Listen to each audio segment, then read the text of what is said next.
మీరా గురించి ఇంట్లో వాళ్ళందరూ కలిసి మాట్లాడుకుంటూ ఉంటారు. పెళ్ళి అయినట్టు నాటకం ఆడిచ్చింది కది, కావాలని చెప్పేసి నాటకం ఆడినట్టుగా అనిపిస్తుంది. అసలు ఆ తాళి ఊరికని వేసుకున్నట్టుగా అనిపిస్తుంది బామ్మ. గౌతమ్ని ఎలాగైనా లొంగ తీసుకోవడానికి నాటకం ఆడినట్టుగా అనిపిస్తుంది. ఇంత టైం అవుతుంది, బాబుని చూసుకోవడానికి ఇంకా రాలేదంటే నిజం బయటపడుతుందని భయంతో రానట్టుగా అనిపిస్తుంది. అంతే కదా అదిది. ఇంత టైం అవుతుందంటే ఖచ్చితంగా రానట్టే లెక్క అని అనుకుంటున్న సమయంలో మీరా వెంటనే ఇంటికి వచ్చేస్తూ ఉంటుంది. గౌతమ్ వాళ్ళ ఇంటికి మీరా వచ్చేసరికి వెంటనే మీరాని చూసి అందరూ ఆశ్చర్యపోతారు. ఏంటి, నువ్వు ఒక్కదానివే వచ్చావేంటి? నీ భర్త ఏది? నీ భర్తను తీసుకొని రమ్మని చెప్పాను కదా అని భానుమతి అంటూ ఉంటుంది. చెప్పాను కదా బామ్మ, తనకి పెళ్ళి అయినట్టు నాటకం ఆడింది, కానీ పెళ్ళి కాలేదు. లేని భర్తను ఎక్కడి నుంచి తీసుకొని రమ్మంటున్నారు? ఇదంతా కావాలని నాటకం ఆడుతుంది ఈ మీరా. ఈ నాటకం వెనకాల ఏంటో మీకు అర్థం కావట్లేదా? గౌతమ్ని లొంగ తీసుకొని ఏకంగా గౌతమ్ చేత 3 ముళ్ళు వేయించుకునడానికే ఈ నాటకం ఆడుతుందని మనకు అర్థం కావట్లేదా అని అంటుండగా, మీరు తప్పుగా అర్థం చేసుకుంటున్నారు. మరి మేము తప్పుగా అర్థం చేసుకుంటే నీ భర్త ఏమైనట్టు? నీ భర్తను చూపించు. అది నాకు ఏంటి తడబడుతున్నావు? అంటే పెళ్ళి కాలనే కదా, నువ్వు కావాలని ఆ తాలిబొట్టు వేసుకొని వచ్చావు కదా, ఇదంతా నాటకం ఆడుతున్నావు కదా. ఎంతమందిని ఇలా మోసం చేస్తూ ఎంతమంది మొగళ్ళను ఇలా కొంగున కట్టేసుకుంటున్నావు అని భానుమతి అహల్యను అవమానించినట్టు మాట్లాడుతుంది. మీరు తప్పుగా మాట్లాడుతున్నారండి.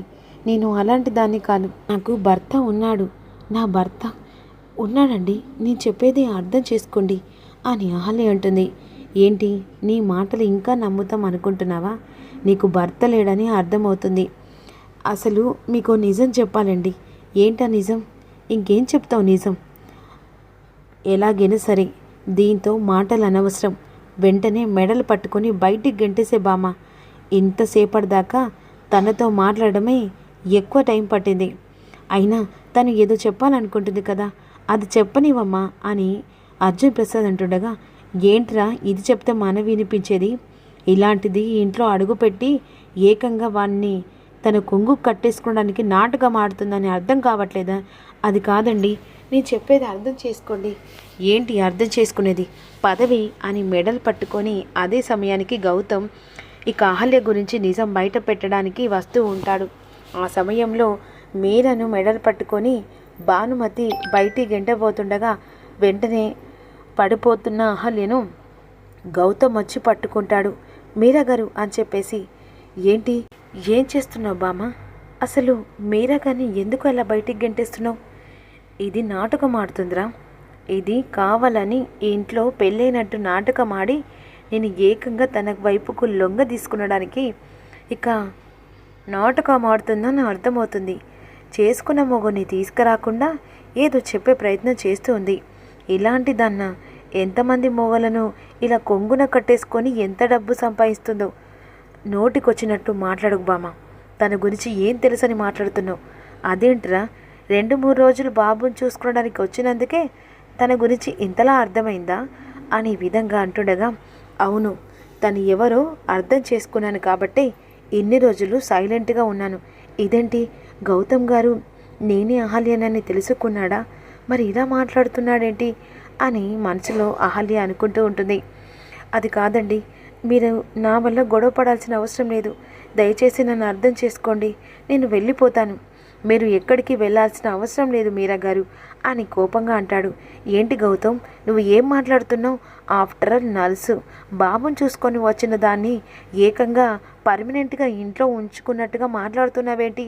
అయినా అలాంటి దాన్ని ఇంట్లో ఉండడానికి వీల్లేదు. ఇలా ఎంతమంది కాపురంలో చిచ్చు పెడుతుందో. ఇలాంటిది బాబుని చూడ్డానికి కాదు, ఏదో ఒకటి చేసి ఇంట్లో ఉన్న నగలు డబ్బు ఎత్తుకుపోయే రకాలు. ఇంకొకసారి తన గురించి తప్పుగా మాట్లాడితే మర్యాదగా ఉండదు అతిథి. ఏంటి గౌతమ్, తన కోసం నన్ను మర్యాద అని చెప్పేసి మాట్లాడుతున్నావా?